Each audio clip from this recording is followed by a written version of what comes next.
Okay, so let's start this video with a story. Recently हुआ क्या, एक बंदे ने अपना बैक एंड लिया एन से, फ्रंट एंड लिया लवेबल से, और दोनों को मर्ज करके अपना एक टूल निकाल दिया। अब हैकर आया, उसने उसमें से उसी कीज़ निकाली, उसको बार बार एग्जीक्यूट करके उसको लाखों का बिल तक पहुंचा दिया। तो ये प्रॉब्लम जनरली हो जाती है अगर आप बिगिनर हो या फिर आप अभी बनाना स्टार्ट कर रहे हो एन के अंदर। एन ही नहीं, आप मेक में बना रहे हो, जेपियर में बना रहे हो, ये प्रॉब्लम हो जाती है। तो आज इस वीडियो के अंदर मैं 4 ऐसी 7 प्रॉब्लम्स के बारे में बात करूंगा जो कि आपको सॉल्व कर लेनी चाहिए। अंदर ही अंदर आपको पता होता है कि प्रॉब्लम एग्जिस्ट करती है, लेकिन आपको सॉल्यूशन नहीं पता होता, ना इंटरनेट पे होता है, तो आप उसको एक्चुअल में सॉल्व भी नहीं करते हो। तो सबसे पहली प्रॉब्लम है वेबबुक की। अब वेबबुक की प्रॉब्लम मैं आपको समझाता हूँ। जैसे कि मैंने अभी पहला एग्जांपल लिया था, उसके अंदर एन का बैकएंड था, लवेबल का फ्रंट एंड था। तो हैकर ने किया, वेबबुक उठाया और उसको बार बार ट्रिगर करना स्टार्ट कर दिया। ट्रिगर किया तो क्या हुआ, आपके पास रिक्वेस्ट आ गई, पीछे बहुत सारे रिसोर्सेज आपके लग गए और आपका बिल आ गया लंबा चौड़ा। ठीक है, अब ये चीज़ क्या है, गलती से भी हो सकती है। गलती से कैसे? मान लो एक फॉर्म है, ठीक है, सिंपल सा फॉर्म है, यूज़र ने आके उसको फिल किया, सबमिट किया, तो कुछ भी चेंजेस नहीं हुए, तो उसने दोबारा सबमिट किया। उसने 10-15 बार सबमिट किया, भाई कुछ भी चेंजेस नहीं है, फिर वो चला गया कि भाई ये काम नहीं कर रहा। अब आपके बैकेंड पे क्या हुआ, आपको 10-15 बार रिक्वेस्ट आ गई, आपके 10-15 बार रिसोर्सेज खर्च हो गए। तो इस चीज़ से बचने के लिए व्हाट वी डू इज, हम रेट लिमिट सेट कर दें कि पर यूज़र 2 से ज़्यादा रिक्वेस्ट इसके अंदर नहीं जाएंगी पर डे के अंदर। मतलब अगर अगले दिन दोबारा आता है, देन अगेन वो रिक्वेस्ट भेज सकता है, 2 से ज़्यादा नहीं भेज सकता। और एक यूज़र, ऐसा नहीं कि भाई मेरे पास जितने भी यूज़र हो सब पे ही 2 की लगा दी मैंने कि 2 ही रिक्वेस्ट आएंगी मेरे पास, नहीं, पर यूज़र 2 की लिमिट है। ठीक है, अब इस चीज़ को एक्चुअल में किया कैसे जाता है, क्योंकि सिर्फ बात करने से कुछ नहीं होता। सिंपली हम चलेंगे क्लाउडफ्लेयर के अंदर। अगर आप गूगल पे जाके सर्च करोगे क्लाउडफ्लेयर, आपको एक वेबसाइट मिलेगी। अगर आपको नहीं पता है क्लाउडफ्लेयर क्या होता है, क्लाउडफ्लेयर जो है ना, सिक्योरिटी सर्विसेज प्रोवाइड कराती है। जो भी आप वेबसाइट देखते हैं ना, उसके अंदर स्टार्टिंग में आता है verify you are a human, वो सेम सर्विसेज क्लाउडफ्लेयर प्रोवाइड कराता है। तो उसके नीचे आप कभी ध्यान से देखना, नीचे क्लाउडफ्लेयर लिखा रहता है। उसके अंदर क्या करना है आपको, सिंपली क्लाउडफ्लेयर में आना है, लॉग इन करना है। 2 स्टेप्स में सिंपली बताऊंगा आपको क्या करना है। ठीक है, लॉग इन करने के बाद आप इधर लेफ्ट साइड में आओगे, यहाँ पे क्विक स्टार्ट के अंदर आप सर्च करोगे वर्कर्स,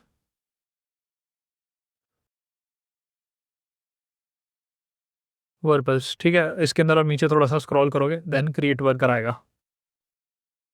ठीक है, क्रिएट करना है, इसके अंदर simple starter templates app use कर लो, देन डिप्लॉय पे क्लिक करना। जैसे आप इसको डिप्लॉय करोगे, देन हमारे पास ये एक कोड है, ये कोड आपको नीचे डिस्क्रिप्शन में मिल जाएगा। इसको जस्ट यहाँ से कॉपी करना है, इसके एडिट कोड में आना है और यहाँ पे जाके इसको पेस्ट कर देना है, यहाँ पे जाके इसको पेस्ट कर देना। ठीक है, अब इस कोड के अंदर एक छोटी सी चेंज करनी है, आपका वेबहुक का यूआरएल। जैसे आप इधर वेबहुक का यूआरएल डालोगे, आपका ये रेडी हो जाएगा। अब इसके अंदर सिर्फ आपको डिप्लॉय क्लिक करना है। अब आपका एक्चुअल जो नया यूआरएल होगा वो ये होगा। फिर इस यूआरएल को कॉपी करो और जो भी आप फ्रंट एंड लगा रहे हो उस फ्रंट एंड के अंदर आप इसको यूज़ कर सकते हो। ठीक है, मैं इसको अभी डिप्लॉय नहीं करूँगा क्योंकि मैंने पहले ही कर रखा है वर्कर्स में। ठीक है, ये मेरा पहले का है जो मैं एक्चुअल में यूज़ कर रहा हूँ फिलहाल के लिए।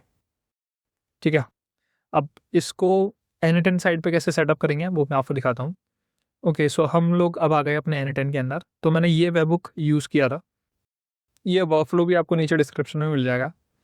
इसके अंदर हो क्या रहा है, जब भी ये एग्जीक्यूट करेगा तो मेरे को 2 चीज़ें ला के देगा। पहला यूज़र का डेटा और उसकी आईपी एड्रेस। ठीक है, ये आईपी एड्रेस आप देख रहे हो, फिलहाल तो ब्लर होगी, बट इसके नीचे एक्चुअल आईपी एड्रेस है। अब होगा क्या, ये कोड जो है ये एक्चुअल में जो हमारे पास रिक्वेस्ट है इसको काउंट करेगा कि भाई कितनी रिक्वेस्ट है पर यूज़र। ठीक है, उसको काउंट करने के बाद उसको स्टेट करेगा यहाँ पे। ठीक है, अब मैंने बाय डिफ़ॉल्ट इसके अंदर 4 सेट कर रखा है। आप अगर चाहो तो 2 कर सकते हो, 1 कर सकते हो, 10 कर सकते हो, आपके ऊपर है। 4 बेसिक होता है कि भाई 1 सेकंड के अंदर, क्योंकि ये लिमिट जो है 1 सेकंड की है, 1 सेकंड के अंदर 4 रिक्वेस्ट आई जाती है। अगर वो चैट बॉट है या फिर कॉम है, कुछ भी हो, इतनी लिमिट्स, इतनी रिक्वेस्ट आई जाती है। ठीक है, तो मैंने एवरेज पे रखा हुआ है इसको। अगर आपको 1 मिनट से हटा के और बड़ा करना है, 5 मिनट करना है, तो 35 लिख सकते हो 6 की जगह पे आप, तो वो 5 मिनट का हो जाएगा। ठीक है, सिंपल कैलकुलेशन है, सिंपल इसको कॉपी पेस्ट करना है, कोई चेंजेस नहीं करने हैं।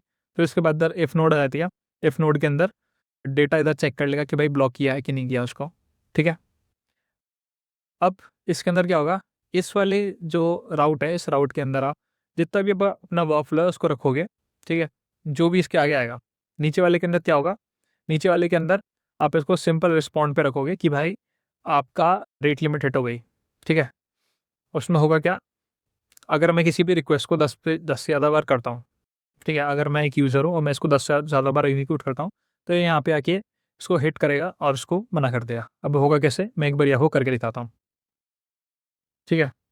अब एक बारी मैं उसका यूआरएल ले लेता हूँ यहाँ से, यहाँ पे विजिट पे गया मैं, ठीक है, यहाँ पे मेरी अभी आईपी दिखा रहा है क्योंकि मैंने उसको वैसे सेटअप किया हुआ है। एक बार रिफ्रेश करूँगा, 2 बार रिफ्रेश किया, 3 बार रिफ्रेश किया और अब ये लॉक करने लग गया मैंने, ठीक है। ये होता है रेट लिमिट सेट करना, तो इससे क्या होगा, रिसोर्सेज बच जाएंगे जाके।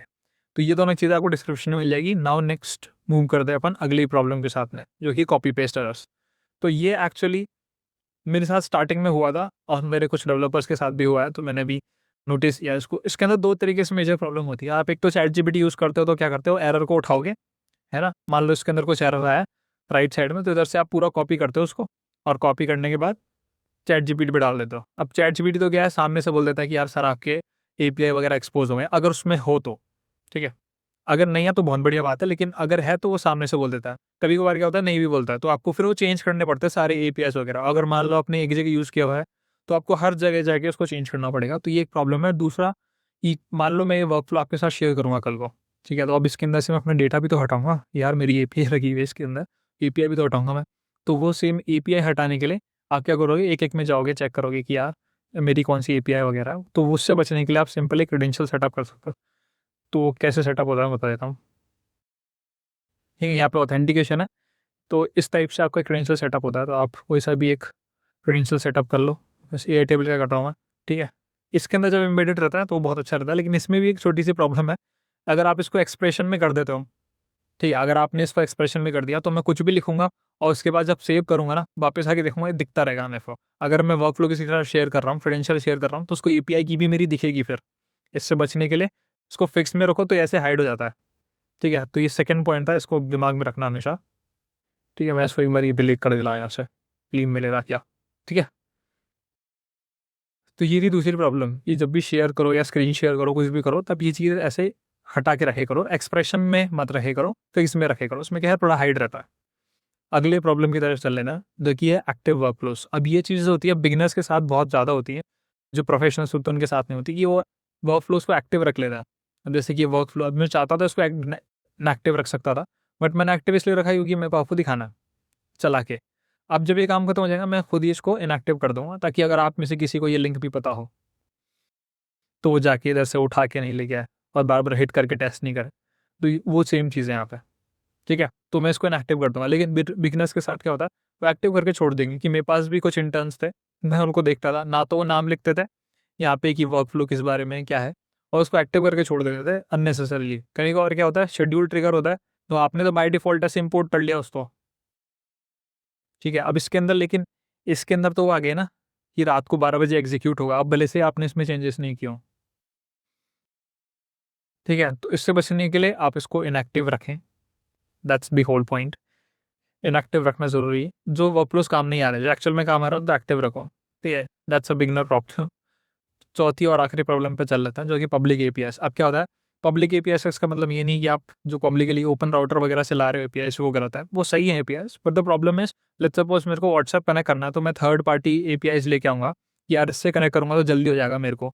कुछ लोग वहाँ भी यूज़ करते हैं, जो कि कहीं और होस्टेड होता है, सेल्फ होस्ट कर लो, वहाँ पे यूज़ करो, लेकिन तीसरी जगह से मत लो। क्यों? क्योंकि मेरे व्हाट्सएप पे कुछ चैट्स हैं, ठीक है, वो उसके थ्रू जा रही है, तो अब वो जो तीसरा पर्सन है ना, उसको भी मेरे चैट्स का एक्सेस है, वो भी जाके देख सकता है। That's the problem. Same goes with Instagram and Facebook. लोग एआई चैटबॉट सेटअप करने के चक्कर में सारे ही क्रेडेंशियल उनको दे देते हैं कि सारा ही एक्सेस ले लो सर, आप तो करो। कि ऑटो रिप्लाई वाले भी सेम चीज़ होता है, तो वो थोड़ा देख के किया करो, ठीक है। That's the whole point for the video. Video पसंद आए तो ज़रूर बताना मेरे को, और ये दोनों चीज़ें आपको डिस्क्रिप्शन में मिल जाएंगी, ठीक है। तो पब्लिक एपीआई यूज़ करो, लेकिन लिमिट में, ठीक है। See you on the next one.